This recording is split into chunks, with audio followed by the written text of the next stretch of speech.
बोल श्री कृष्ण भगवान की जय। देखो बेटा, मानव तन दियो है, सेवा उपकारी दियो है। मीराबाई काई कह रहा है, मीराबाई बिण जे नाम हरि को सुख बिण जे संसारी। मीराबाई जात री बिणजारी। बिणजारू किने कहे, भगवान को नाम बिणज करे बिने बिणजारी कहे। तो मीराबाई बिण जे नाम हरि को सुख बिण जे संसारी। कोई एक बिण जे कांसी पीतल, कोई एक लूंग सुपारी। मीराबाई जात री बिणजारी। राम दया श्री सी दासी कहीजे, खीन कांपरी साड़ी पहरूँ। दया श्री सी दासी कहीजे, अमर पिया घर नारी। भगवान ने कहे, ये भगवान मैं दया श्री सी मैंने साड़ी पिरा दो, अमर पिया घर नारी बनूँ। मैं संसार में न तो जलूँ न मरूँ, नहीं संसार का लगाऊँ, मैं साथ शादी करूँ।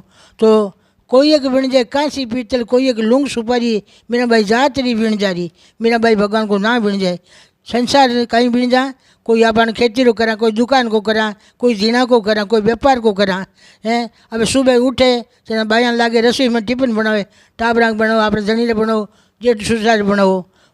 और कोई जावे दुकान में जावे, कोई कमावने जावे, कोई खेत में जावे।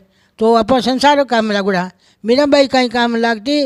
मीराबाई उठती, सालू राम जी की मूर्ति ले लेती, मेरी सेवा करती। तो अमरापुर में मीराबाई वास करियो। तो घर को काम तो जरूर करो, कर में जो धर्म है, पर भगवान ने एक मिनट मत भूलो। छोटा बच्चा ने संस्कार गालो, कहीं संस्कार गालो। सुबह शाम बैठाओ बच्चा ने कने प्रसाद देवो बाने, केवल आप कीर्तन कराओ। बोल श्रीमान की जय।